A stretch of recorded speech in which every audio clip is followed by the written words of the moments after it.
And what is going on, everybody? Episode 82 of We Are Family, Pittsburgh Sports Podcast. Thank you, everyone, for tuning in again. I am Nathan Shivens. That is Jake Bell. That is Pirate Peyton here.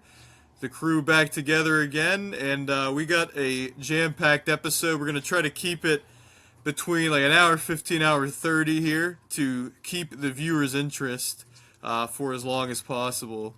And we got a lot to get into, so we're gonna jump right in, fellas. The Steelers play their first football game of 2026 of the 2026 season. They did actually play in January. You hear Wow, that? how about that? That's incredible. Hoo hoo! Wow, I've had this little ball for years. It makes noise, and then you catch it. It makes noise. This is gonna bring the Steelers luck this year. Yes, it will. wow. I'm bringing it Where has all this been in years. years past? We need it, like in That the is media hub something and there. stuff. We could use that. It's been in the archives of the Celesti household. We love the archives, but that brightens the day there. We love that. That's crazy. The battery has stayed going I've here had that thing after all for these years. I guess because I haven't used it a lot. Like it's just been. Oh, you gotta sitting, use so. that. I would be using that very frequently. But anyway, that didn't sound right actually. But anyway, let's get into the Steelers.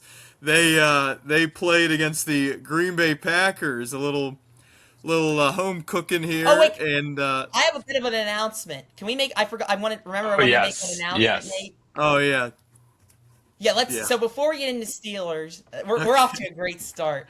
So I just want to make a quick podcast announcement.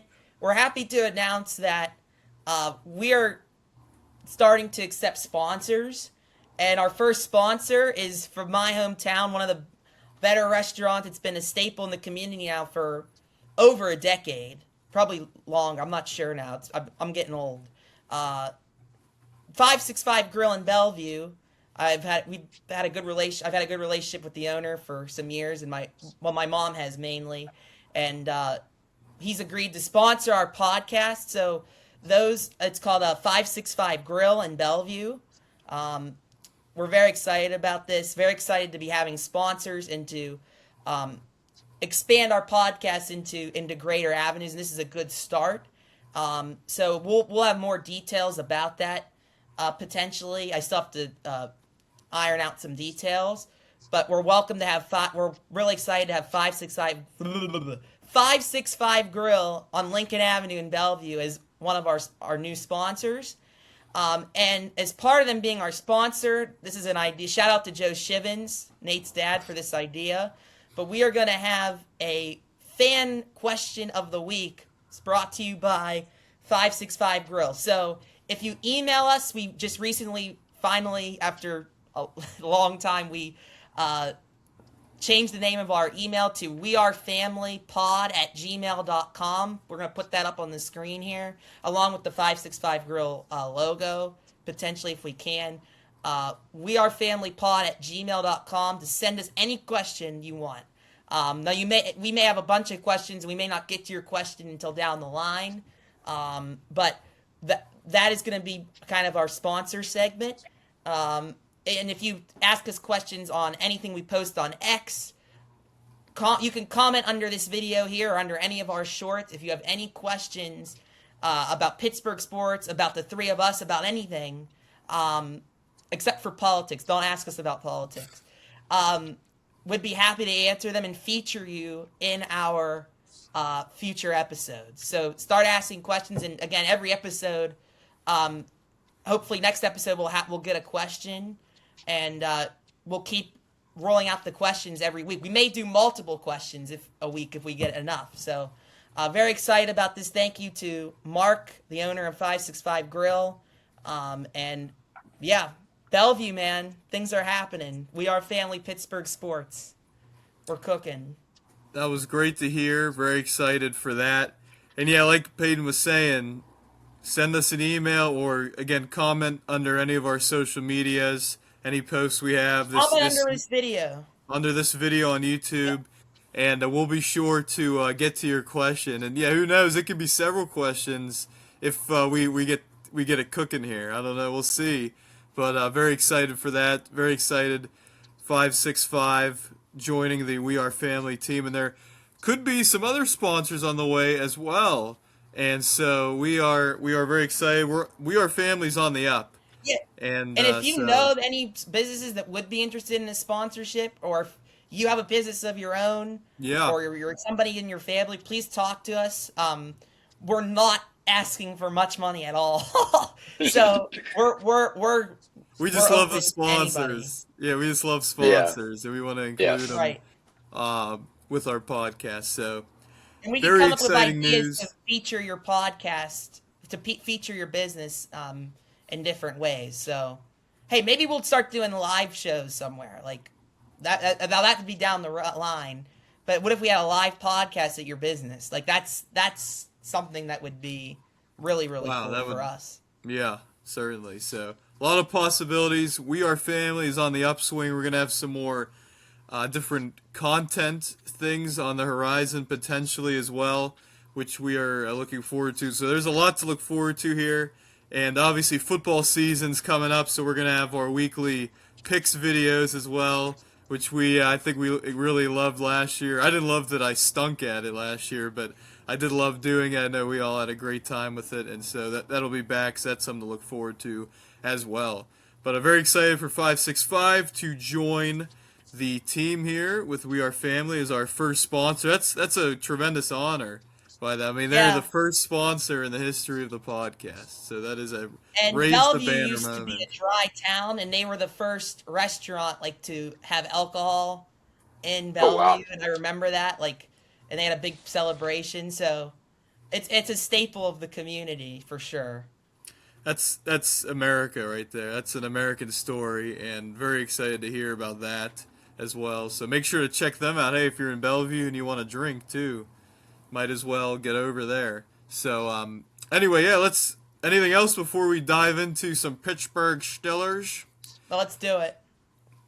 Yeah, Let's so do the it. Steelers concluded training camp on Monday. Actually, it was really on Sunday because Monday they didn't practice at all, and much to my disappointment. But instead they practiced on Sunday, the Did last you day. drive in on Monday to Yeah, Latrobe? yeah, Ugh. yeah.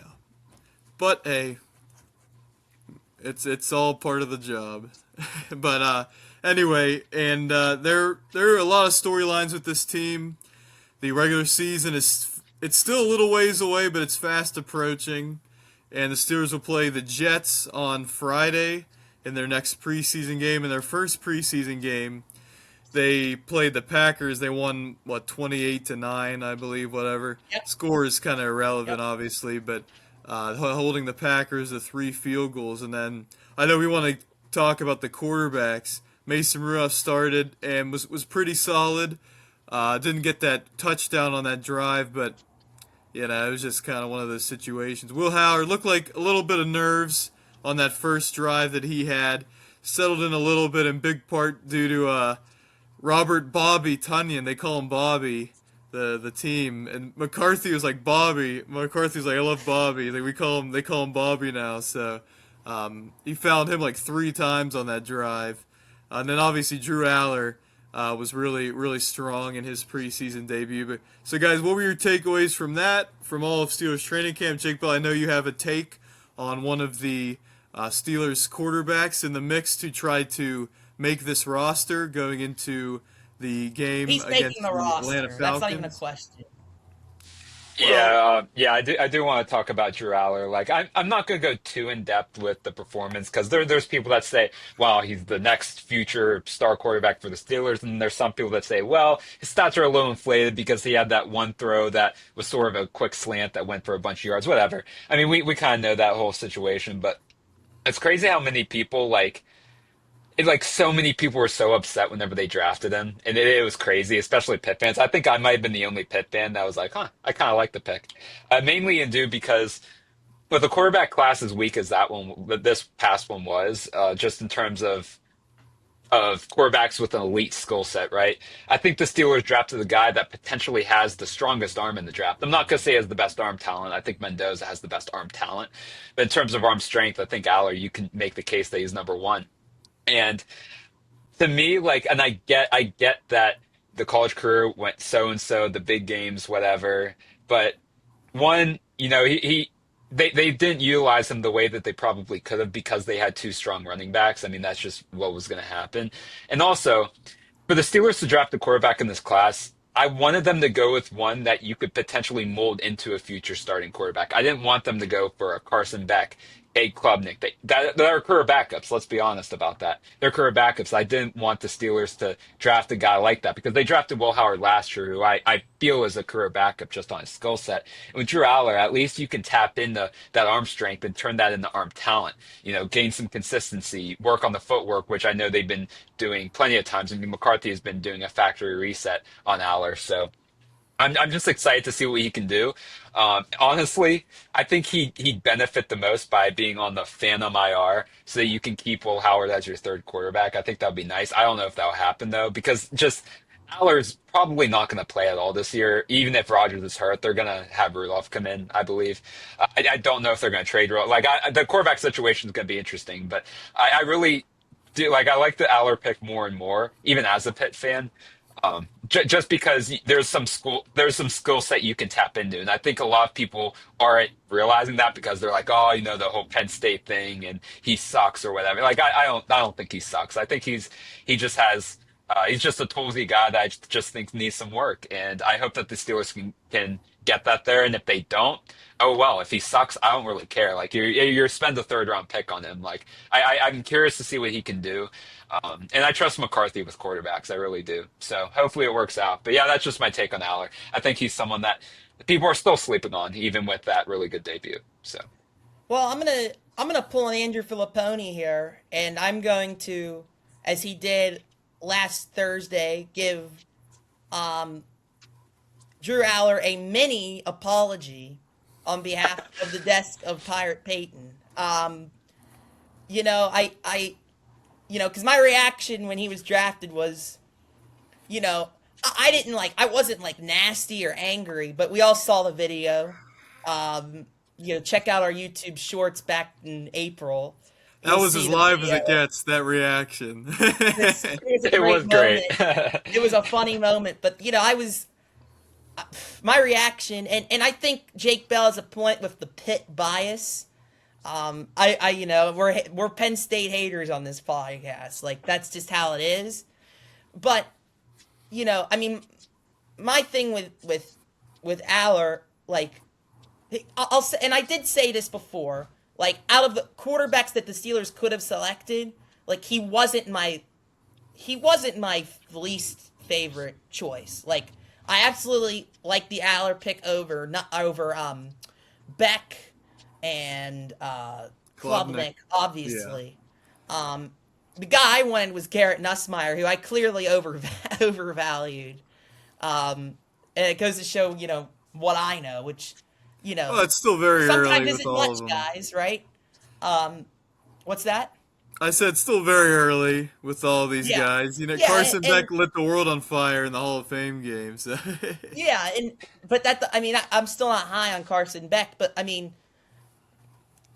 yeah. So that's a that is a thing. Like, but I think Steeler fans have learned their lesson with Kenny Pickett. Like, don't overreact to preseason. But I also think that Steeler fans are haunted by it so much that they can't just appreciate the fact that Drew Aller has taken a great step in the right direction. And for me, the more I kind of thought about it, I was like, Drew Aller certainly has, the more I thought about the pick, I kind of liked it a little more. I still thought they could have waited another round to get him. But when it comes to the quarterback position, like if that's the guy you want, you get him. You know what I mean? You just don't wait. You don't take that chance. They had a bunch of third And rounders too. what's that? Anyway, they had a bunch of third round picks anyway at their Yeah, I disposal. mean, they got Jennings Dunker, who we like, and they got Jeremy in the second. I think Dalen Everett. Yeah. the second best pick that they made. I don't. This could be a really good. I mean, if Drew Aller gives you anything, I mean, this could be a really really good draft because I think we're all starting to see that Max Ionakor, if I'm saying that correctly, was the right pick over Mekhi Lemon, even if they accidentally did that. Yeah. I think it's going to be the right pick.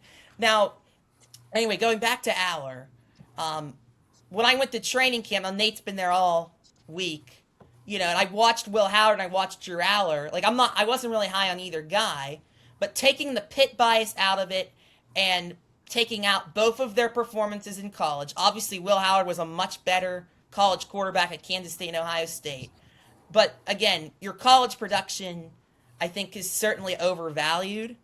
And when I watched Will Howard, nothing comes off the tape, nothing comes off He tape. was drafted as a backup, but I think that's what he's going to be. And a And lot of people think he's better than he is. I think he's a strong-headed kid. I think, there's I think he can absolutely be a professional quarterback and do a good job in a backup role, and maybe as a low end starter. But like, there's no upside with Will Howard. Like, there's not a lot of athleticism there, and the biggest noticeable difference for me, like, Will Howard's not small or anything, but the noticeable difference from and Aller is obviously bigger, but the noticeable difference was like you said, Jake Bell, the arm strength. Like, Drew Aller can zip the ball like anybody, like just as well as anybody in terms of arm strength. And obviously his athleticism is much, much better. So the question is, for Mike McCarthy, which quarterback can he tap the most into? Obviously it's Drew Aller, but just because he has more talent doesn't necessarily mean you can get the most out of a guy. But I think Drew Aller, and I'd like to go back and watch his college film and watch his first game film and see, okay, what are the differences in the mechanics? But I think he looked a lot smoother already. And I think clearly he has taken the information that Mike McCarthy has given him and put it into work. And so I think he checked a big box, right? Because if he's already made progress, right, like the sky could be the limit for him.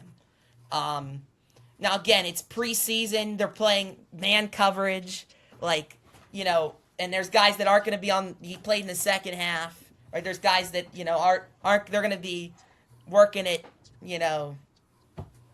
I don't know. I was gonna make a joke. I'm not gonna do it, but Drew Aller, showed potential. And that's all you can ask for. And for me, there's no attachment as far as Will Howard's concerned, where I think he has to be on this roster. Like, he was a 6th round pick. If the Steelers let him go, I would feel bad for the kid. I wouldn't like it necessarily. I'd like for them to keep him. I'm rooting for him, but I don't have an emotional attachment like some fans do to Will Howard. To me, he played well. We have to admit he played well in that first preseason game, but again, there's just nothing that really, and I don't think he's done anything in camp. And Nate, you can comment more on this. That's wowed you. Like, Drew Aller clearly has had some wow moments, right? And obviously in the preseason game, and when I was there in training camp, there was a couple throws that were just bullets.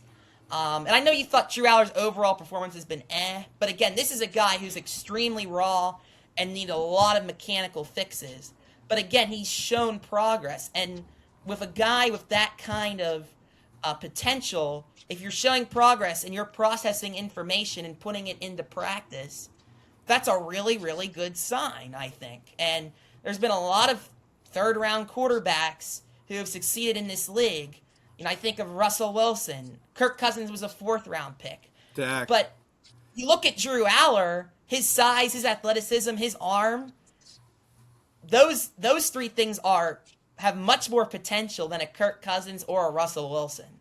So, again, he could still be very inaccurate. He could still have a lot of trouble processing the field. Like, it could still take a lot of time. But he checked the box, and that's all you can ask for. I heard someone say it about Ty Simpson. Like, Ty Simpson, you can't take a whole lot from one preseason game because he's facing a lot of backups, and it's the preseason, and they don't play a lot of, crazy coverages. Steve Spagnuolo for Kansas City isn't showing a lot of, crazy coverages, but he checked the box, right? And I think that's all you can ask for. And I think, Will Howard did as well. It's just Will Howard just doesn't, there just isn't as much to be excited about. There just isn't. And McCarthy never drafted him either, so that Nope. makes him even more likely the odd man out. Hopefully, he can stay on the practice squad, or again, if they're able to find a way to have Aller on the IR, just fake, like as a fake way, just so he can learn, because you don't expect him to come in, Well, so you can keep here's my Howard as a question third. with But that, though. Here's my question with that. Can Aller still practice if he's on the IR? honestly, that's a good question. I don't know. If he Because can't, then it's if he not worth can't, it. I'm sorry, you have to let Will Right? Howard go. Yeah, I If, agree with that. and Mike McCarthy literally said, we felt we got a first round talent in the third round. Yeah. So if you believe that, you cannot just have this guy on IR and not practice. Right. You That just is a can't good do point. that. Right. If he can't practice, then obviously you keep him. Try to find a way to get Howard on the practice squad and hope no one takes him. But that's just going to Yeah. be a conversation. I don't think they're going to trade Rudolph. I know And at the everyone keeps same saying time, it. like, is there a now, Nate? You've looked into putting the 50. I want to hear Nate's thoughts because you've been there. Congratulations on a successful training camp at the Latrobe Bulletin. Very proud of you. Very excited for you for that opportunity. But you put together a 53-man roster. I think in one of your articles, like, is there a plausible way in which the Steelers keep 4 quarterbacks on the roster? It's very difficult. You never see a team do it, and there's a reason for that. It's because you want as much, especially Right. depth on the trenches, in the trenches with that O line, with that D line, and there's a lot of guys like on the very edge fighting for roster spots that would be really hard to take off just to satisfy the 4 quarterback, situation. It'll be very interesting. Now there have been some injuries that open the door and everything. I doubt they're gonna go 4 quarterbacks. I wouldn't completely rule it out at this point because McCarthy hasn't himself. He's kind of entertained the notion that it could be done, and I know he likes all 4 quarterbacks. And I know people are trying to write Mason Rudolph off, in terms of this battle and everything. But McCarthy has gone out of his way to praise Rudolph, say he's shown things I didn't even know he had, even though he's been the same kind of player, his whole career. And he's praised Drew Aller a lot, and you can tell in that preseason game what McCarthy's been working on with him, that footwork. And I want to mention with Aller, I don't know if you guys caught this when I think it was on Saturday, it might have been Sunday. He was asked about, or no, I think it was after the game Thursday. It was after he was asked about that play where Weechin, slaying across the middle, got past and went 70 yards, and he meticulously went through everything he was seeing from the coverage, from what the Packers are doing defensively, and what Weechin was doing.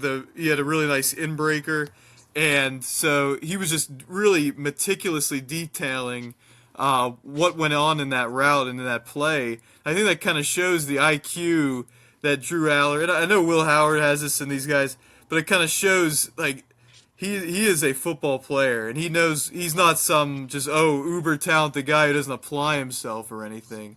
Like, he knows what he's doing. It's just a matter of getting that footwork down. That's been his big thing. You watch him in college. I was watching back because I was comparing a little bit to see if I could identify anything myself. And you could tell, like, Penn State, they were just so bad from an offensive coaching perspective. And I love me some James Franklin, but he wasn't the greatest at all with that on the offensive side, and with his hirings and with their skill players, especially at wide receiver. But you could tell the difference in footwork, and when you get that footwork down for a guy like Aller, with the intangibles that he has, it's pitch and catch if he has the mental aspect going, and he certainly does. And so I know when Aller was drafted, I was like, this is such a Steelers. Of course the Steelers did this and everything, but I wasn't like, I remember we had Bechtold on, and I was putting him above. I put him above Ty Simpson and everything, and Ty Simpson played well. and everything. But And I'll submit I was wrong. I remember I said, he said, if you had to choose between Will Howard and Drew Aller, this is before he even got drafted, or this was long before the draft. Yeah. And I said, you know, I was like, I don't really have much a good opinion about either. I said, but because Will Howard already has a year under his belt, I would take Will Howard. But I think my reasoning was flawed. I think I was wrong. At the time, we didn't know what we're getting from an NFL perspective with either, and we still don't really. Yeah. And so, again, it's very early with this. I think it's a little more clear to me now. Yeah. I mean, it's clear to me who has more potential. I mean, I don't think it's that close. No. Yeah, and also one thing people aren't talking about, and you guys know I love this, about the adversity standpoint too. I mean, going in, you wouldn't expect Aller to have faced adversity because number one quarterback, you go to Penn State, you're pretty much guaranteed to start in year two. You didn't come from anything from that, but then you go to all the hate he's been getting, the whole injury his last year where his coach got fired, all this stuff boiling up. You know, he has something to prove now. And that's also exciting. He's not coming in as the, you know, the guaranteed superstar not like a Trevor Lawrence type hype around him. You know, a lot of mixed feelings, and I think that's what he needs, and I think he's embracing it. And I think it's caused him to be more willing to learn and fix stuff, because if he was just going in as this really good quarterback, everyone loves him, how much more reluctant is he going to be to take any sort of advice from McCarthy? You know, I still think he's always going to be a good kid. He's always going to try to learn and everything. But I think this has just given him an extra motivation to try to be the best NFL quarterback he can. I think McCarthy is going to do the best he can with that. So, as far as Drew Aller as like a person, like, I really have not known what to make of him, and I still don't. Like, in terms of his attitude and his like, you know, his moxie, I guess. I don't know what. Again, it's that Penn State bias. Like, I just, you know, he's this pretty white boy. I'm more just white boy who goes to Penn State. Right. You know, and it's like, you got to take that out of the consideration, Peyton. Yeah. You know, what's that? I just said 5-star recruit. Everybody wants him. Yeah, it's just like the shiny little toy who did nothing, and that's why he was so unlikable for me. Like, he did nothing. But here's where I love to bash Penn State. I think the Penn State fans and, you know, other smart people who said, look, the coaching staff at Penn State, the offensive coaching staff at Penn State, was an absolute disaster. Penn State historically has been terrible. I mean, I can't name you one really good Penn State quarterback who went into the Harry NFL. Collins. I barely know. I kind of know the name. Barely. Like, I don't know much. Like, Trace McSorley was the best quarterback in college at Penn State, but he was no NFL prospect, you know. And he was a smaller quarterback who ran a lot, didn't really throw much. Drew Aller, probably in the 21st century, is the most talented quarterback that Penn State ever got. And he's definitely the highest ranked coming in. Yeah, he's the highest ranked coming in since Christian Hackenberg, for sure. He might even be. Actually, I don't know who's higher at the time in high school, but still, the Hackenberg was a disaster. Like, Aller was definitely a better college quarterback, which isn't saying too much.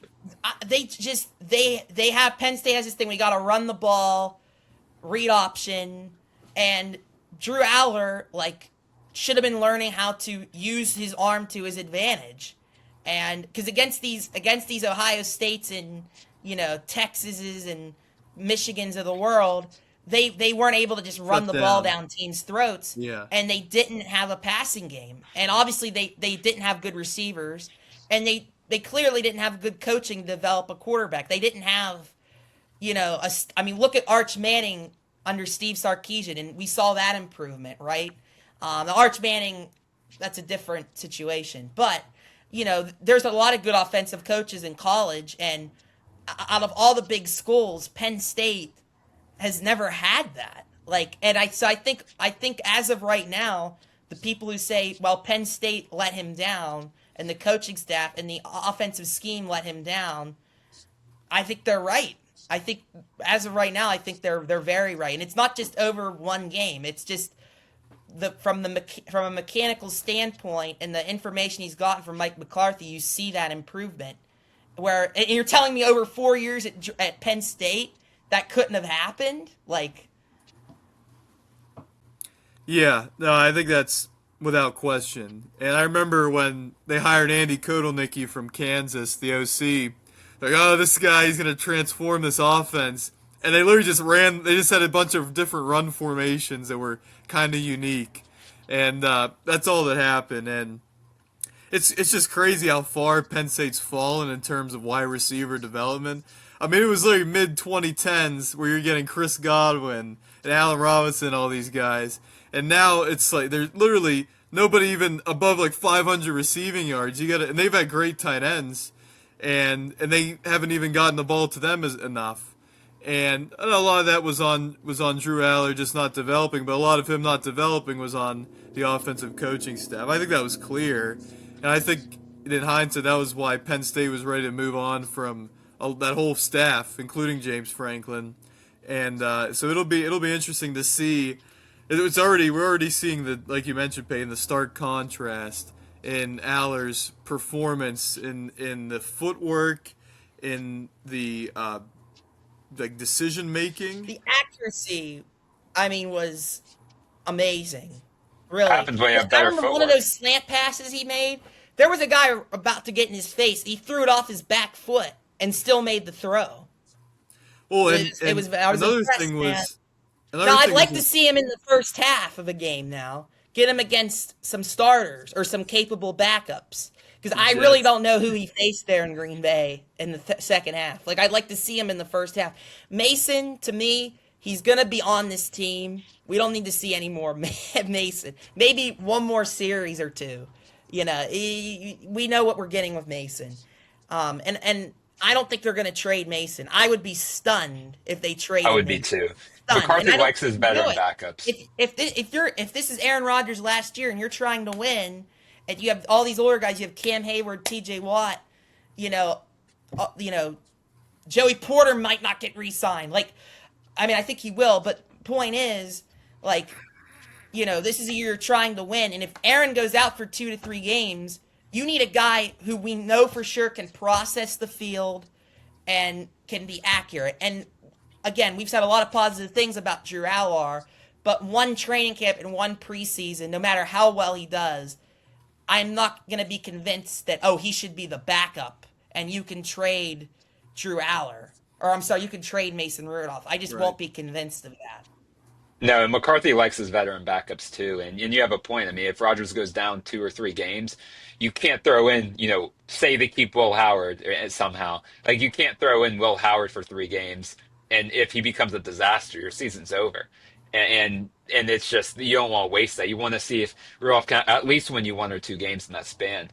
And that's just what's going to have to happen. And I agree. I'd be shocked if they trade Rudolph. Like you said, Nate, McCarthy said a bunch of great things about him. Like I just mentioned just now, he likes his veteran backups. He's an old school coach, and that's just it. And I'm good with it. I mean, with the way the roster is structured, I'd prefer Rudolph to be the number 2 quarterback. If this was a team that is years away, I'd say trade him, whatever. You know, I mean, because you wouldn't need him at that point. Because if your starter's down, you just want to see what you can get from some of these young quarterbacks. Now they can't worry about that right now.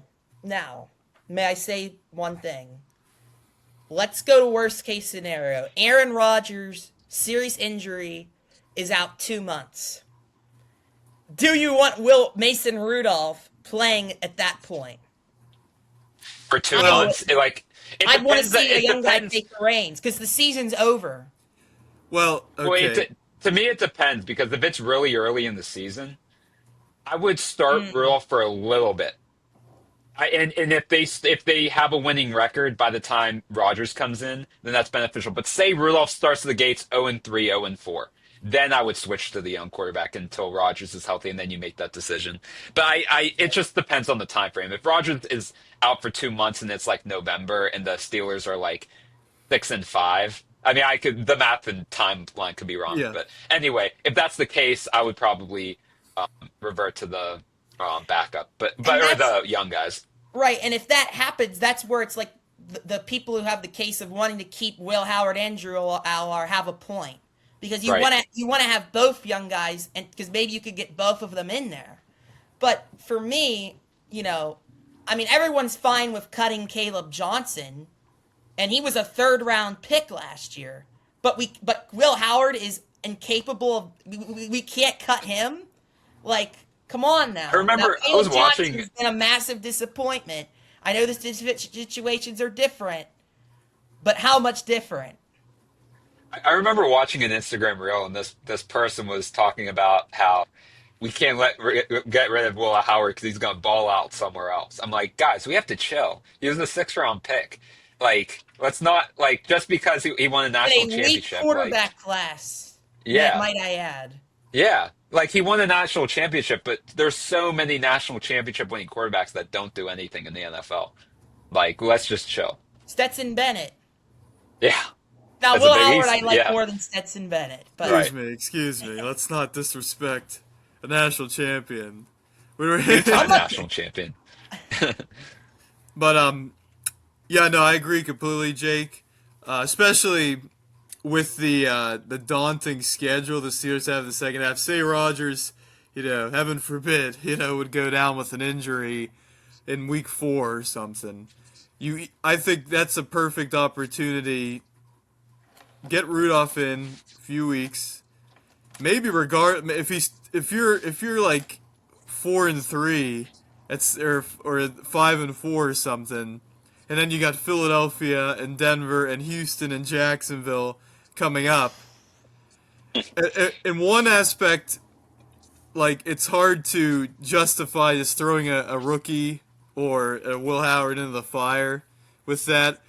I think you could have Rudolph in there a few weeks and then build up an Aller or a Howard, get their confidence going in practice, have them getting the backup reps or whatever, and then ease them into a starting role. But I don't even want to think about that right now because I want Aaron Rodgers out there 17 games. I want him out there 20 games this year. And so, Well, hopefully, the best case scenario is out there 16 games and we can rest them in week 17 because we already clinched the spot. well, That's the most ideal. hey, we're the Pittsburgh Steelers. We don't. You're right. We don't It's rest. gonna go down to the last game. We're fighting for our season in week 18 every year. But who do yeah, we no, play, who do we play week 18 this year? who do you Probably think? divisional, right? Baltimore. It's every Is year. it It's Baltimore Baltimore again? Yeah, I was gonna say it would At have to be Baltimore. divisional. yeah. Well, I really like Baltimore this year. I mean, I don't know. Yeah, there's people that think that the Ravens are gonna have this like downfall. Like it doesn't make any sense to me. Like know, we'll maybe probably- their defense is gonna be questionable, but I still think they imply that got they're they gonna got a really suck. good defensive coach, man. I mean, yeah, exactly. Like yeah, you're right. I mean, they have Minter, right? That's their coach. Yeah. right. Yeah. I like him a lot. Well, I think people are we'll probably make division predictions and everything in the coming weeks. That might here. be a next week kind of thing. It might be, but a lot of people are going a little too crazy, I think, with Cincinnati. I think I in large agree. part because of the schedule, but again, How much Health is is their always a defense going concern to with them. improve? And I gotta look. Do they have a tough strength of schedule? Like, I haven't looked at strength. Cincinnati. Of schedules. no, Yeah. theirs is like one of the Easy? easiest in the league. That's why people are Okay. saying like, oh, they can win the division, but there are some tough games, and I have to look more now. I know they played Jacksonville early again. I mean, their defense was one of the worst things you'll ever see. Like, Yeah. how much is it going to improve? well, Joe who's Burrow their played defensive the full coordinator? season. The defense needs to be like top 20, and I think they're a playoff team. Really, that's all they need, in my opinion. I guess. I But- mean, I love Dexter Lawrence, but he's one guy. Like, Yeah, who else is like? I gotta look at the and- roster. And he's not a replacement to Hendrickson because they play two different types of defensive line. Right. And I So, really, guys, I it's- really yeah. don't like Zach Taylor. Like, I'm so Yeah. done with Zach Taylor. I agree. I mean, yeah, I can't believe he still has a job. I mean, obviously they run a good offense, but like, if you have the pieces they have, like, do you need to be that good of an offensive coach? Like, he did come from Burrow the Sean seems- McVay yeah. tree. Like, I like that. Didn't he come from the Rams? I'm almost certain he was like You wouldn't know it. passing game coordinator or whatever. But like, I just don't think he has the respect in that locker room. You know what I mean? I don't think he's a guy like the players really like. You know, I don't know. Yeah. He doesn't I like don't know. command. He doesn't have that commanding presence. Like, I know No. you see Mike McDonald, and you wouldn't think he did initially, but obviously he just won the Super Bowl. And you see him. I haven't been watching it, but I saw the one clip where he's John. I watched the second one. I need to watch Hard Knocks because Most recent he's one. yeah I don't know how I that can seems watch entertaining that. for like a Super Bowl winning team to be on that is interesting. At first, I was like, well, I want to see it because they always put like the worst teams. Yeah, Yeah, like the Yeah. poverty. Like Yeah, Yeah. like whoever, like a lot of Yes. times, like it's whoever the first year quarterback is. Like if it's a first round pick quarterback, they'll do that team. Like the Raiders would have been really interesting this year, but I Yeah. do like that perspective of like a team that's okay.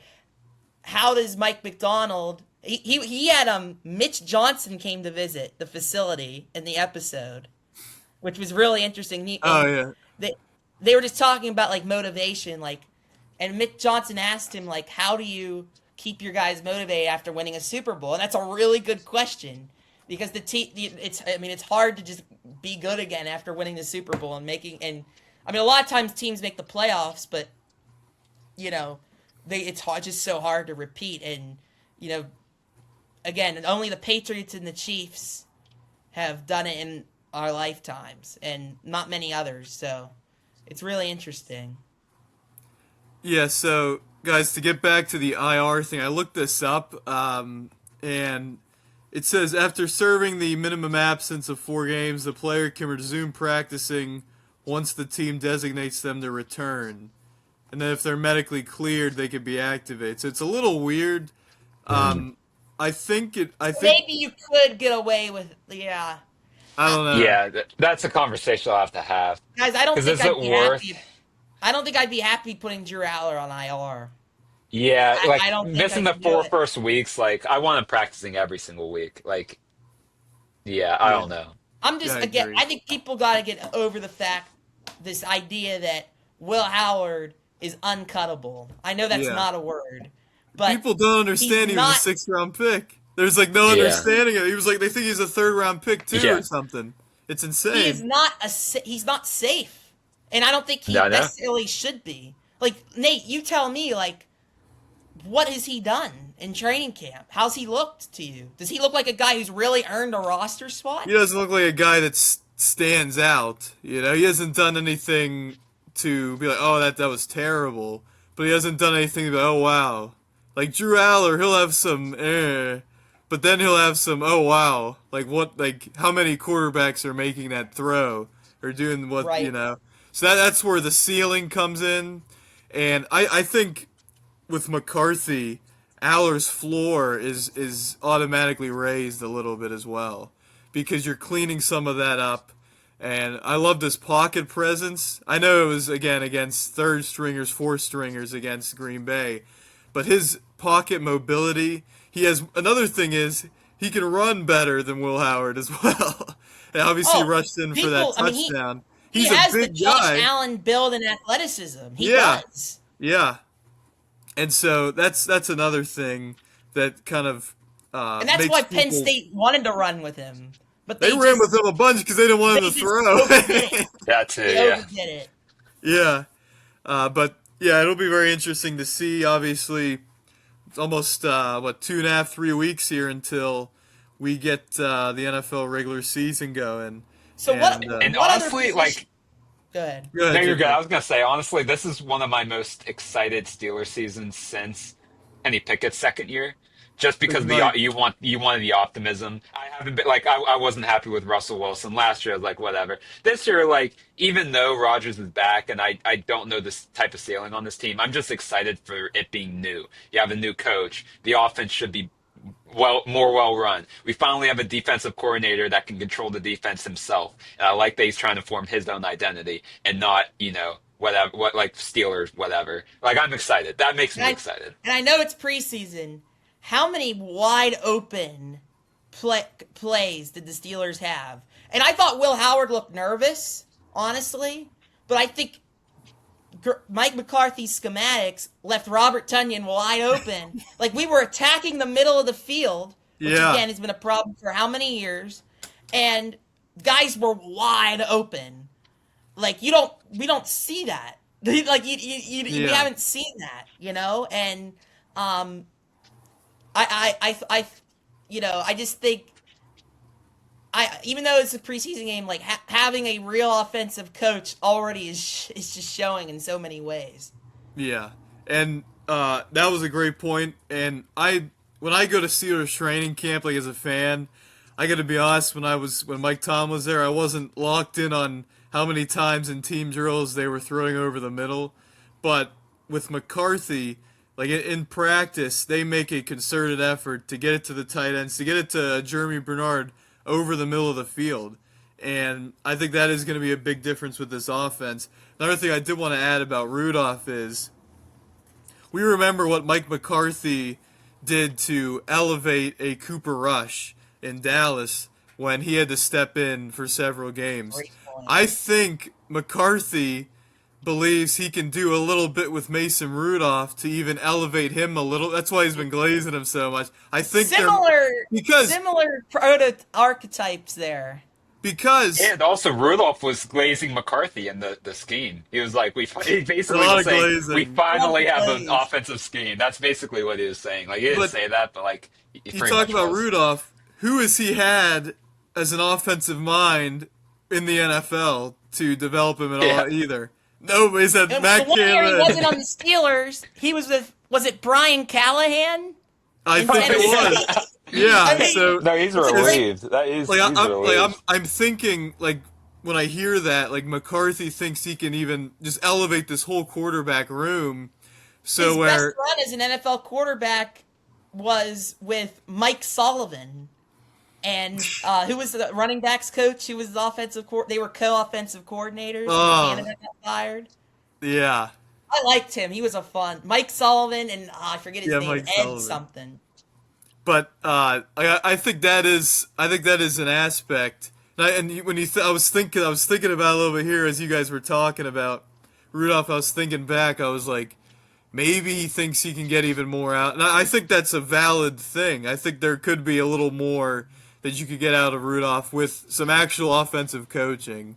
And so that's also something to look at, which makes me believe even more so that Rudolph's going to make this roster. And I ultimately do think that he should absolutely make this roster for all the reasons you guys all laid out, and for the reason that this team wants to compete for the postseason and beyond this year. So it's going to be interesting. I know I'm very excited for the start of the NFL season. I'm excited to see how the AFC kind of unfolds because, it looks like another year for Buffalo where they have a chance. There's an opening. But again, I think for them, we were talking about this last night. The talent is there, but I think the coaching leaves a lot to be desired. And I think they have an offensive coordinator as their head coach right now. And so, I don't know. Joe Brady's done a fine job as the offensive coordinator. That doesn't make you a head coach. That Sean McDermott is basically what's his defense going to look like? I compared him and Tomlin all the time. Good leaders, had respect of the clubhouse. That's baseball. The locker room, right? And won a lot of games, but on their side of the ball, they didn't do what they needed to do. And I believe Sean McDermott deserved to be fired. But if you're going to fire a guy like that, who has the resume he has, you got to get a massive upgrade with a veteran coach. I mean, you have this quarterback, this Hall of Fame quarterback in your prime. Sorry, I'm getting stupid messages. Well, they're not stupid, but they're distracting. I lost my train of thought. What was you were talking about Buffalo, McDermott. Bills. I think Josh Allen. If you're gonna fire this guy, you gotta get a veteran. You gotta find a guy who's done it. You gotta John Harbaugh would have made perfect sense for them. Mike McCarthy what they needed was a Sean McDermott type who was actually good at defense on their side of the ball. Right, who actually knew what they were doing defensively on side, like a Jesse Minter. Jesse Minter would have made a lot of sense for Buffalo. And then you keep Joe Brady, And, but they have this unknown guy as their defensive coordinator. Never heard of Leonard. him. I forget his name. Well, he's a college Pat guy. Meyer is now your offensive line coach. And I forgot about that. That's red flags. Like, and they'll probably win the division, like, or, I mean, it's going to be a battle, them in New England, but I don't know. It's going to depend. I mean, this defensive coordinator is an unknown, and I think they did upgrade. Again, I got to look at rosters really, but they did upgrade at on defense in some ways. But I don't know. Yeah, so they hired Jim Leonard, who was at Wisconsin for a while, the defensive coordinator there. He played for Buffalo to start his career as a safety. But, yeah, it is largely unproven with them. But it is going to be very interesting. There's just a lot of competitive teams in the AFC and the NFC. What is Tennessee going to look like this year? I happen to be higher on them than some. Hey, don't steal my thunder. I genuinely. Don't steal my thunder. I'm the one who said that. I have a vested I am excited interest for the Titans, genuinely. I feel like their head coach Robert Saleh was so disrespected at the Jets, and he probably won the most amount of games that they could have won in the span that he coached for. So I'm excited to see what he does with Cam Ward going in the year. I'm really excited about Brian Dable. I mean, and to me, yeah. Cam Ward. I forgot about that, and that's going to be his offense too. That's what I'm saying. And I think he got a raw. I think both of them were New York head coaches, and they both got raw deals. I think Brian Dable was doing a great job developing Jackson Dart, even though they were losing a lot of games, and then they just can him when clearly they have one of the worst GMs in football. But now John Harbaugh is basically the GM. Joe Shane is just a puppet now, and John Harbaugh is just running the show. And again, like John Harbaugh, I put him more in the Tomlin category than some. Like some people think really highly of Tomlin. On this podcast, not as much. We're very fair. And so we put him in to Mike Tomlin, Sean McDermott kind of area. It's like, yeah, they win a lot of games, but like what do they do to elevate the team from a schematic standpoint? Like, do they hire a good staff? Like, do they have advantages on both sides of the ball? I don't know. I don't know about John Harbaugh. Like, I don't know. And that's crazy to say, but I just feel like he really underachieved recently, like Mike Tomlin, with obviously a better quarterback situation. With a better roster every year. And a better roster. And now we expect him to go to the Giants. Yeah. So the Titans, like me and Nate like the Titans. They're kind of our darling a little bit, potentially. I got to look more into it. Most people, it's the Giants. Everyone's like the Giants are going to be that team. And I feel like that's like consensus. Like everyone thinks that. Yeah. Well, I think a lot of people think the Giants will be like a sneaky playoff team. I just don't know yet. The team I really like in that division, outside of Philly, isn't the Eagles. Isn't the Giants. It's Dallas. Yeah. I really like Dallas this year, man. I mean, they got to. Yeah. I mean, if they can just improve a little, it's kind of a Cincinnati situation. Like, what? I mean, I think. Who was their coach's name? I'm sorry, I'm drawing a blank. Schottenheimer. Schottenheimer, yeah. Schottenheimer. I think Schottenheimer did a better job with the offense. He clearly improved the offense from when Mike McCarthy was there. Because with Mike McCarthy, and this is my concern, there wasn't a run game. And when he was in Dallas, there wasn't a run game, I thought. And I think last year, it was a more balanced attack. And then you add George Pickens to the mix. And as long as you can keep him in line, like Dak is going to have another great year. And again, if their defense can be a little better, I mean, they're trying to improve their defense. I really like this Cowboys team, and I like the coach. Yeah, well, we'll get into a lot of that more next week. Sorry, we've gone off the rails here. But I will say, Rico Dowdle had his first 1,000-yard rushing season with McCarthy in his last season. So I think there was a little. It was taken to another level with Schottenheimer last year. But I think a lot of that was Dak was actually healthy.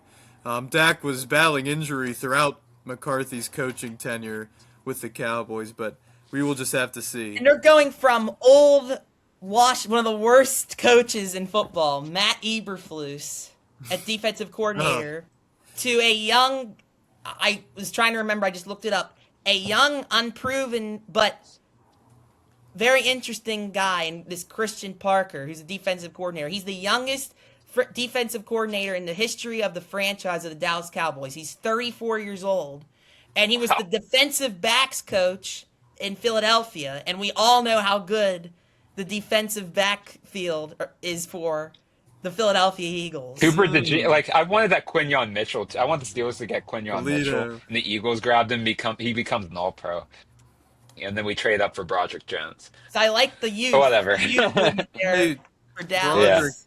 McCarthy loves Broderick, Jake Bell. Broderick's actually been taking I don't love Broderick. I like Aheinachor a lot better. Well, he's taking some first-team right tackle reps. Broderick right now. He was kind of in with. No, he better not be. I hope Broderick Jones is good, but what I'm saying is that we passed up on two All-Pro cornerbacks for Broderick Jones. Why don't they try him at guard? I mean, he makes more. He's a bigger guy. It makes more sense there. I want to talk about the line from center to left guard to left tackle. We feel pretty good, right? McCormick is fine. Huh? Fontanu's not looked great. Oh, he had a bad game. He had a bad game. Practice. Yeah.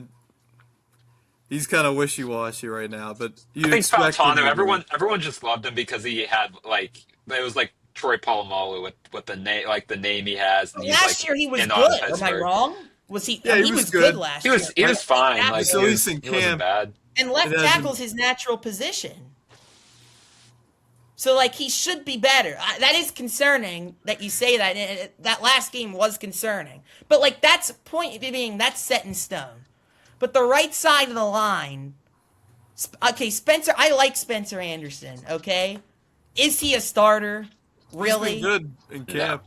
No. I don't know. We got to see. Okay. I would have Broderick Jones as your other guard and then have Aheinachor as your starting Why not? right tackle. Right, that's what I'm saying. Put Broderick Jones at guard. Try him at guard. He doesn't have the footwork for tackle. Now, James Campen, again, that's another guy I'm really high on in his coaching staff. Let's see how he does.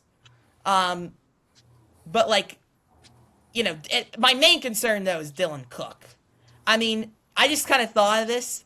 Was 2025 Dylan Cook the 2025 Isaac Matson for the Pirates? Was he a flash in the pan? Was he a cool story, bro, but not really a good player? I don't feel comfortable because, look, you can get away. Aaron, he can see what's in front of him, right? From left guard to center to right guard. Left tackle and right tackle, that's harder to get away from, right? You got to have security there for Aaron. And Dylan Cook scares me. Broderick Jones scares me. I want to see the rookie. I know he's hurt. Yeah. But, what do you got to lose there? I agree. He can't be, Dylan Cook, I'm sorry, is not going to be better than this kid. Well, I don't believe that. I think right now, I really like this kid. He's obviously hurt right now. I don't think the team can justify him starting right out the gate, especially if this injury persists. I'm justifying it right now. Well, I think Dylan Cook right now is more fit to start. I think you have to ease Aheinachor in. I think no matter what. I think this injury cements. If Dylan Cook stinks the first 2 weeks, there's no I'm just saying there should be no leeway for Dylan Cook. Yeah, I agree. Or Spencer Anderson. I mean, Jennings Dunker you drafted him in the 3rd round. And people were saying Jennings Dunker was more pro ready than Max Aheinachor, and I think they were probably wrong about that. Yeah, and they also have Brock Hoffman, who played with Dallas a lot, who could play actually center. He's been taking some snaps. Yeah, I was going to say, I thought he might start at guard. No, I think they were like Anderson. He's been waiting in the wings. And Anderson's played well in camp. He hasn't been. I guess when they do their drills, he hasn't done anything egregious or anything. He's kind of just went along ho hum. Dylan Cook's been fine. I mean, he's been going against Watt in practice in these O-line, D-line drills, and for the most part, he's held his own. How much can you take with that? Again, it'll only matter in the regular season, but I do think they will. They're very high on Ahanachour, and I think if there is a scenario where Dylan Cook or one of these guys, say if Fatanu's struggling, they wouldn't have Ahanachour go to left tackle, but like there might be some moving around so that Ahanachour, they might put Cook at left tackle and put Ahanachour at right tackle, right? I think they want him to be that right tackle, but this injury really hurts him in terms of starting against Atlanta to start the season. It really does, because this is valuable time for the rookie. I'm so protective of my guy Aaron Rodgers. You know, hey, you have every right to be. I'm We so all have tired to of be. having bad O-lines. Now, last year we were okay, but there's a lot of different moving pieces this year again. Like, when are we going to have a year where it's the same offensive line, like back-to-back years? It's always like we don't have that continuity. Continuity. Did I say that right? I miss Continuity. whenever it was Villanueva, Ramon Foster, Marquise Pouncey, David DeCastro, Marcus Gilbert. Those were the five. They were all five of them were good. A couple of them were Pro Bowlers. One of them was an All Pro. It was great. Yep. I miss that. I hope we have that again. That's how you win Let's. And If the Mike hope Tomlin is, could know how to run a defense, we would have went to a Super Bowl. But we don't need to reflect on that right now. well, the hope is Yeah. with the McCarthy, obviously maybe his stay isn't so long. We're not going to go too far into the future with this, but you're hoping there is that offensive continuity with an improved O-line coach and with an improvement in terms of offensive head coach as well. But guys, I want to shift to the Pittsburgh Pirates here as we're an hour in with the Steelers. The Buccos, since we last checked, I don't even know when that was now, are floundering even more, and I did beat the Red Sox in a series. They have no reason not to win these next two games against Detroit with your supposed There's ace plenty of Skeens reasons. going. What? I said there's plenty of reasons. Well, I'm saying with Skeens, your ace. With a normal You're team, supposed to with win. a normal team, there's no Stop. excuse. Skeens What do you? is. I'm saying. Like, I know what you're saying, but it's just like. And then Ashcraft this evening. But they probably won't. And they got the Dodgers coming up, which is on Fox on Saturday night, Baseball Night in America, Pirates Dodgers. That's the main game. So that'll be exciting to see. Wait, when is that? Saturday night. On ESPN. Fox, Baseball Night in America. Oh. That's Well, the the Dodgers first. have not looked good. That is true. Yeah, but But, they're- it doesn't matter. they did Kyle just lose. Tucker, holy cow. This Yeah. guy has his If head he was so on far any up other his ass. team, if he was Oh on my any God. other team, it would be way worse. It would be way worse. Even on the Mets, even with it would be He's way worse. playing With like the Dodgers, the Mets signed him. Yeah. He's literally, you could put a Mets uniform on him and I'd believe it. Bro, that drop was that last night we saw that? Yes. That was Yeah. He's 0 for 24. I mean, it's unbelievable. But this is going on for more than a year now because in the second half with Chicago, he was a disaster. And he's picked up where he left off. Yeah.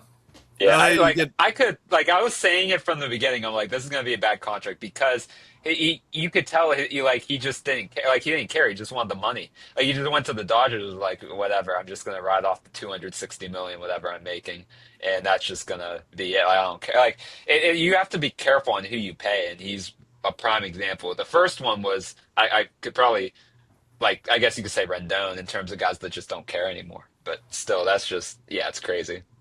Well, and Tucker, he was never worth that money to begin with. Like even at his best, Right. there's very few that. And it was like a Dodgers overpay situation. But now you get paid that much money, and we have every right as fans and everything to criticize, and that's what's happening. And so he's got to get that fixed because if Well, he struggles also- in the playoffs. Also, imagine the Blue Jays offered him a 10-year contract, right? Like north of 400, Wasn't that something that happened, or like 300 million or something? They I don't offered him a remember. 10-year deal. Imagine if that happened. That would be a lot worse. Well, Dodgers, I yeah, think, are willing to eat up 4 years of him whenever they're going to be a good Blue team Jays would anyway. be they'd be they'd be Blue further. Jays, I mean, the Blue Jays are they're gonna everybody make in the the American playoffs. League is in it. So Yeah. They're gonna make it. uh, this American League, I mean, Seattle just I'm won a sorry to series. admit it, but this is unbelievable. This is something we'll never see again potentially. All of these teams falling further and further below 500. Nobody wants to take this last wild card spot, man. I mean, it is atrocious. These teams. I mean, it is just. I mean, I asked you guys this. I talked to you guys about this last night. I mean, are we gonna? I mean, I'm starting to believe a team is gonna win 79 games and be the third wild card. And I don't know if anything like that has ever happened before. I do think there's going to be a team that like goes on a run at the end. Maybe it's Detroit, maybe it is That Toronto. has to be. That just kind of finishes like 83, 82 wins or something, and kind of like where the Reds were last year to make the playoffs. But Yeah. um, You would it is, think, jeez. well, it's crazy because there's teams that I think are like Detroit is much better as it overall than their record indicates, but they start off so poor. Whereas you look at the Rangers, a team like the Rangers, who I've been low on since they won the World Series, and like they are just not a good. Their A's either swept them or took 2 or 3 from them. They struggle with the Angels. Like they're not a good team, but because they play in the American League and they play the A's and the Angels and all these other teams so much, they're almost buoyed by the weakness of the American League overall. So I mean, now hey, Baltimore just won 3 or 4 in Tampa. Like could they be that last team? Who knows For after me, selling? the three teams I'm rooting for to get that last spot. It's not in any particular order. Detroit, because honestly, like I said this last night, I think AJ Hinch is in trouble, and I think he's a good manager. And I know you traded Scooble and Mize, but to have a plus 80 run differential and not make the playoffs in that week of a division is a crime. Like you got it. Like it's right there in front of them. They were 2.5 games back of the White Sox, and you get swept. It's just one step forward, 2 steps backwards for this team, and they still have the lineup to make noise. And this Max Clark has been an electric guy in the field for them. I don't know how he's hit, but he's been kind of a He's been spark fine. plug. He's been a fine Yeah, hitter. He's at like it's like 270 or something. you got talent there. Their bullpen is not good, but welcome to the club. Then the second team for me would be Minnesota because of Derek Shelton. That would be hilarious. I am And rooting for the Twins more and more because yeah, I now yeah. realize that Derek Shelton got screwed. So And the third team would be Toronto because of what they did last year and the talent that's on that team. But gosh, and then Seattle. Well, They're like done. I don't even know what their record is. so they took 2 or 3 I think from Houston, and now they play the Dodgers.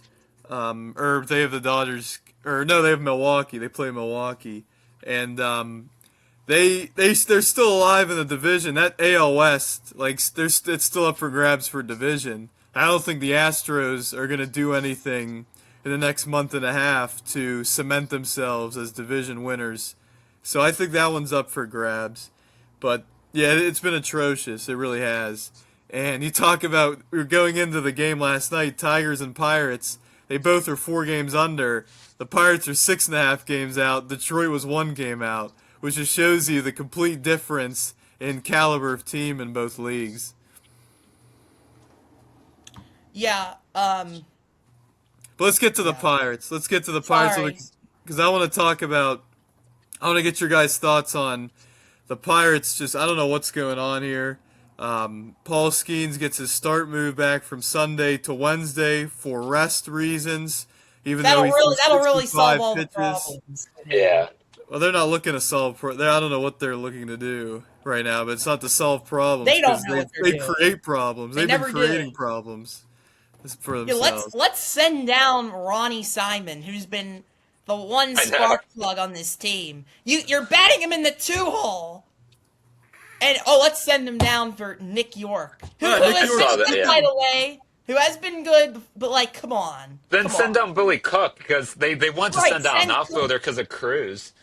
It makes Like, no sense.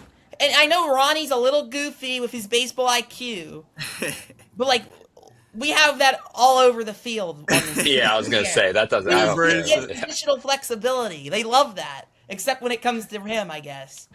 Everyone loves that. I mean, what McCarthy good loves is it him being in AAA? He's hitting 330 down there, and he was producing just fine up here in the 2 weeks he was here, 3 weeks, whatever. Oh, And but now he's, technically, he has a negative 0.1 WAR according to Baseball Reference, so that's that's the because he's a justification goofball in of the them getting field. sent down. Yeah, He's a, I I don't don't care care about yeah with this team, and who cares at this point? yeah. Yeah, so guys, what do we think of the Skeens situation? I know I feel like every time we're on, we're talking about something with Skeens. Obviously, the I don't have struggles. much more to say about him. Well, what really. Can we is? go? Can I go into Carmen Mlodzinski though? Oh yeah, you Right. want to talk about Because I Charmin, think who had that's an a topic. atrocious Oh start. man, I Um, mean, yeah. like we were all like, at least I had a little bit of optimism whenever. I'm not saying I wasn't happy, but I was like, okay, now that because Keller is on the IL, you have Mlodzinski. I figured that was technically an upgrade with the bullpen addition they had and everything. It's not. Because at least with Mitch Keller, Mitch Keller, he gave up the same amount of runs. He would give up the same amount of runs as Mlodzinski, but at least he could go deeper into games. They had to pull Mlodzinski after three, and then you have to dip in the bullpen. You have to use Johan Ramirez coming off paternity leave, where he's going to be like slightly rusty for a day, and that it's just. To me, I don't feel bad for Carmen Mlodzinski. I mean, you look. This is an example I've seen. Like Raisel Iglesias coming up, he was a starter. He was okay. He was much better than Mlodzinski is as a starter. But he was an okay starter nonetheless. And then he becomes an elite bullpen arm. Mlodzinski is an elite bullpen arm. He might not be a closer, but imagine next year you're the back end of your bullpen's Mlodzinski, Weaver, and Montgomery. That's incredible. And now it's just gotten to the point like the main thing is just him talk about like instead of just whenever he was moved to the bullpen initially, all he had to say was, obviously I love being in the rotation, but at the same time I want to do whatever I can to help this team win, and I feel that I could be a very effective part of this bullpen. That's all he had to say. Instead he has to say, oh, I need to talk to my agents, whatever. Now he has to say, oh, now I'm all of a sudden I'm glad I'm in the bullpen because of a PR move, I'm sure, because he got all that backlash. It's just Mlodzinski needs to realize he is a reliever, and to me, I would trade him. I don't. I'm done with this. Like I'm done with catering towards Mlodzinski. I'm done It's with too him late. They should have complaining. traded him when they had the chance when he went on the restricted list. They should have Yeah, traded him right there, gotten a yeah. reliever, Set the and tone. they screwed it up. Set the tone there, and I don't care if he goes to another team and wins the Cy Young. I don't care. I don't. I'm That just done. my life savings that will never ever It happen. won't. But what I'm saying is that's not if he gets traded and all of a Right. sudden becomes an elite pitcher. I'm not going to go back and say it was dumb to trade him. Right. Because I'm just done. He's not a starting pitcher. I don't want him. I don't want this organization to pretend that they need to cater towards Mlodzinski. He is a very very good reliever. Stick to it. You will make more money as a really good reliever than as a crappy starting pitcher. I guarantee it. And he just doesn't understand that. Like he was, and look at his minor league numbers. He was never a good starting pitcher in the minors. It's not like he was this That's great, why he's up great here as a minor league bullpen starting piece pitcher. to begin with. No, like whenever we drafted him, I was like, this is the guy that could be a really good reliever. And he wasn't good in the minor leagues until, what do you know? In 2023, he started out AAA in the bullpen. All of a sudden, he is a very reliable arm at that role. I'm sorry for the rant. It's just, I just can't stand that. No, If it's you're just good in your role, why would you want to change? You've never proven anything as a starting pitcher except 2 games this year. Two. You didn't prove anything. I'm sorry. You didn't prove a single thing as a start, but you proved a ton as a reliever, and you could have become a back end of the bullpen arm if you would have just stuck to being a good reliever with how bad this bullpen has been. But now the Pirates have to make him a 3 inning reliever because they realize that once an injury happens, they're gonna have to bring him back up in the rotation, and they don't want him to be a 1 inning guy and then lose all that the build up to being a starting pitcher. It's just ridiculous. Like now like I just don't care. Just you have to trade him. And yeah, it's a mess. I'm sorry for the rant, but it's just it pains me to know how effective he can be in the bullpen, and he's screwing himself up because he has too much pride and stubbornness to be in the rotation. Well, here's what I'll say. Here's all I'll add because guys, I've been on this before this was I mean, this year is when it's become a big issue. But I was Yeah. on this last year, the year before, and I never understood it. It drove me nuts, and now it's driving everybody nuts. So, I'll say this though: when at the trade deadline we got the news that Mitch Keller was on the 60-day IL, do I want Carmen Mlodzinski to be a starter? No. But I thought, based on how he had pitched at the end of his last tenure as a starting pitcher back in May, which was like 2 or 3 games which he was okay, and where the stat lines were better than maybe the way he pitched, actually. Yeah, because he didn't as a strike starter, anybody out. He walked right? people and didn't strike people out. He got lucky a couple of times, right? But I still thought with the way he was pitching, I mean, it's a low bar just to be better than what Mitch Keller was doing. Because I thought, okay, fine, whatever. But he can't even hit that bar. That really makes you look really pathetic. And again, it's worse because he's basically been what Mitch Keller's been, but at least Mitch Keller gives you more innings, and you don't Yep. have to dip into the bullpen. Right. Now you have to dip in the bullpen after 3 innings. You might as well like Lake Bakar. I'd rather have him in the rotation for 3 innings. At least he'll be good, Well, that's what he like did on as a Sunday. starter, and he was. Or have Wilbur Dotel in the Like I don't care. Like You know what? it's just ridiculous with Mlodzinski. Yeah. They don't Like have a lot of I like they don't Dotel have more in any the other bullpen. options, though, Right. is I the like issue. Dotel more in the bullpen, but like I'd rather like him He's start more 4 valuable innings. in the bullpen. Right. As a Than a high leverage 1 to 2 inning guy. I don't want him to be the piggyback anymore. I don't. No, he's Make got him your seventh, He's got to eighth. go. Yeah, He has got to go. yeah. Yeah. Like he And doesn't realize that his he could be value is really increasing. His value right now is tanking. It's And I know karma. it's been 3 starts, but It's karma. Appreciate that more. you're in the MLB as a really good reliever.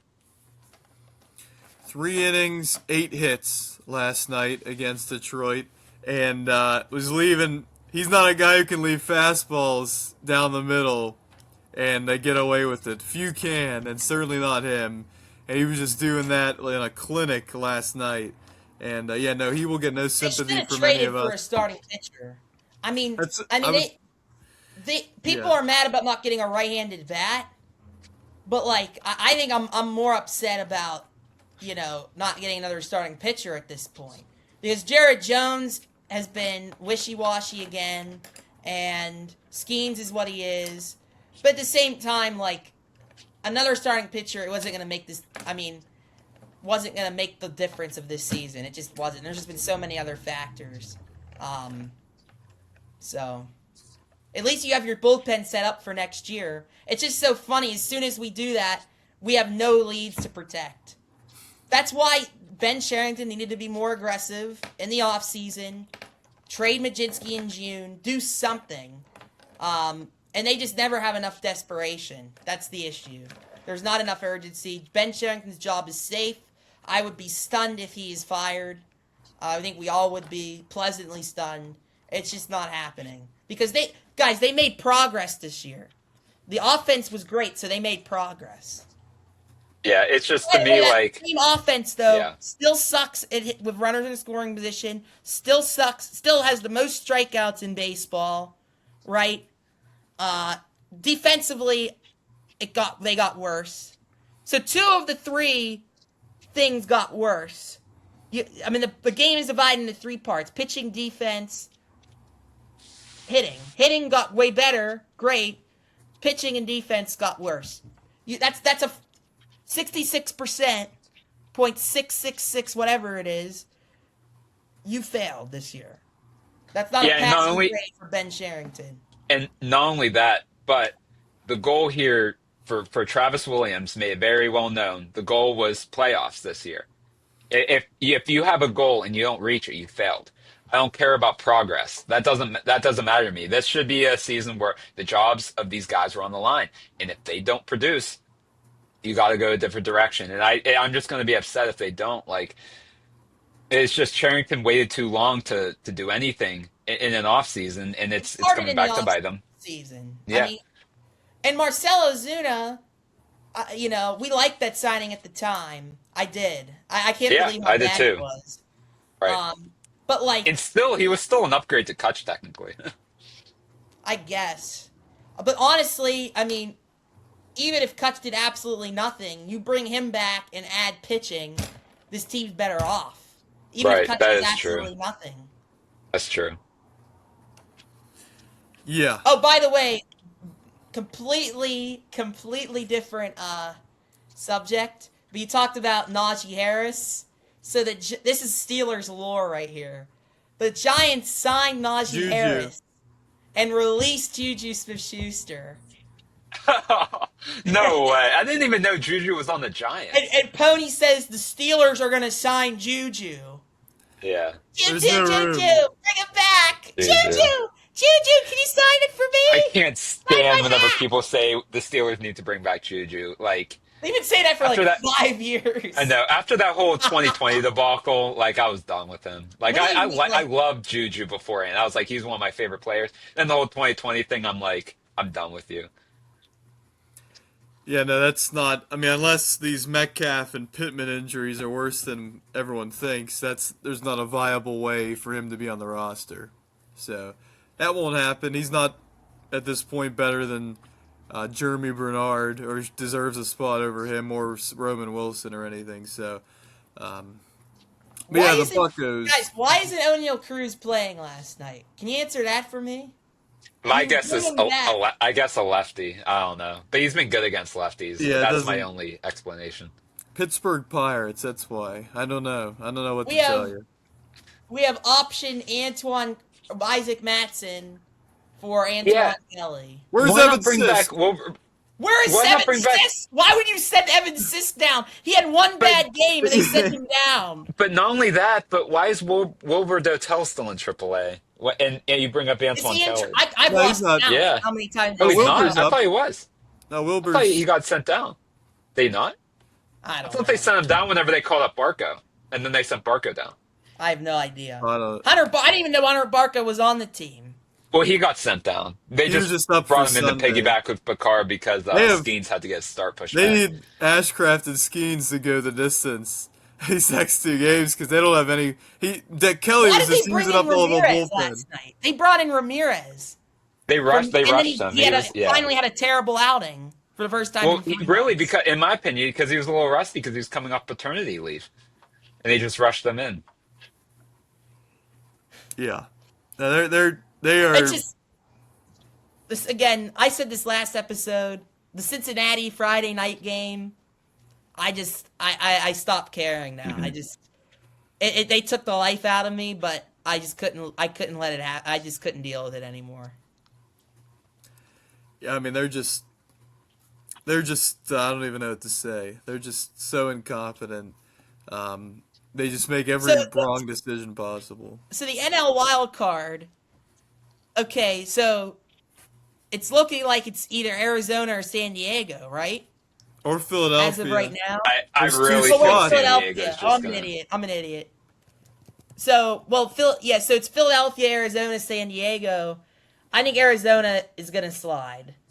Like, Could tell Yeah, I Marte. think so too. deadline. They What? have to.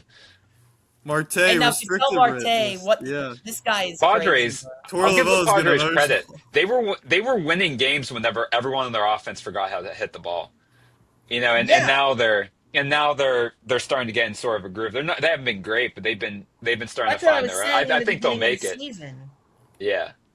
But like, So, it just goes to like the Padres should have started selling, but they're the only team who was truly aggressive and filled the holes they needed, and they still had the talent on the roster. Like, you got like, it's such a weird. Like, I go back and forth with them because it's just like they need to change their ways, but like, you make the playoffs every year. It's like I can't like criticize them too much. Like you when you do better than Arizona and Miami and Pittsburgh and St. St. Louis. Well, St. Louis, but they're a rebuilding team. Like, But they're you know, I mean, honestly, they're just there by default. They're just, you know what I mean? They're in. I mean, and you got to give them credit. Like they've always had a lot of talent, and that bullpen. I mean, that's gonna win you games.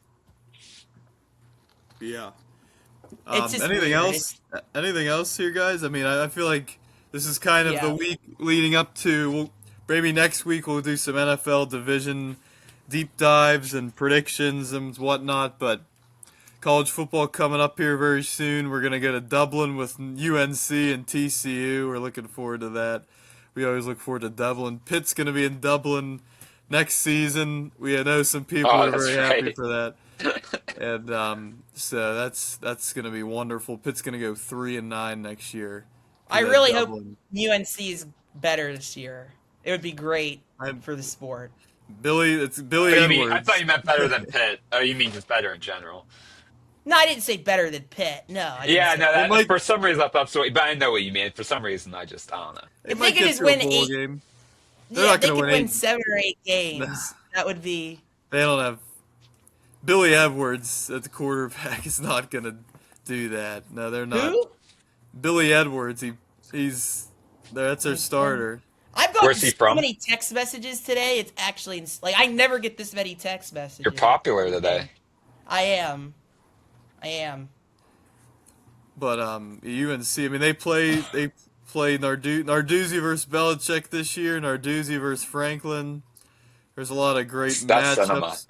If Pitt is not 4-0 heading to Blacksburg on that Friday night, then they are going to have a disappointing season. Because Yeah. you got to win all 4 of those home games. Certainly the 2, Miami, Ohio, and Bucknell. But obviously UCF with Scott Frost, they're still rebuilding. And Syracuse is, I don't even know what's going on with Fran Brown. Pitt needs to win at the line of scrimmage, and that's something they haven't been able to do because everyone's getting a bunch of big guys, and all Pitt's offensive line, defensive line are very small. They need to win at the line of scrimmage. Elite Nairn and Jeremiah Warren are bigger guys that they brought in transfer portal, but they're not Right. high ceiling guys. I mean, Right. it's just, I don't know. I need to go back to doing. I did my research in the spring when I'm reporting on Pitt games this year for PA Yes. Football News. Go check them out. Like, you know, I should know more than you guys. I just haven't done a lot of research since the spring, and I got to get on that. I'm hoping to go up to a practice soon, but there's complications with that. So, yeah, Aren't there always? I'm looking forward to Pitt. You know, but with Coach Narduzzi, you know, it's kind of like with Tomlin now. It's just like, or what it was with Tomlin. It's just like you kind of know what you're gonna get, and it's just like I don't have much hope for much. I mean, they do have a light schedule, that's for sure. Yeah, I mean, if they You got know? they got 4 road games. If they split them, they could win 9 games. But I don't know. It's just with Narduzzi, like you say, you watch and they're gonna lose a game they shouldn't. They're gonna win the game they shouldn't probably, and they're gonna finish 8-4 probably at best. But with the schedule, should be better. But anyway, anything else, guys? I don't think so. All right, well, that'll do it for episode 82 of We Are Family. Make sure you like this video, subscribe to our channel if you appreciate our content, and make sure to submit some questions again. Submit some questions to the 565 fan question. What is it called, Peyton? What did you call it? Or just fan question of the week? 565 Grill Question of the Week. Yeah, something Yeah. like that. And submit your questions under this video on YouTube. Send us an email. We're gonna put a link certainly in the YouTube description here with that. I'll probably put it on this video and under our social medias on our videos we make with those as well. So, but that'll do it for us. Again, we'll have some content coming out here from this episode as well. If you want more short form stuff, and For Peyton Celesti and Jake Bell, I am Nathan Shivens signing off. Episode 82, We Are Family.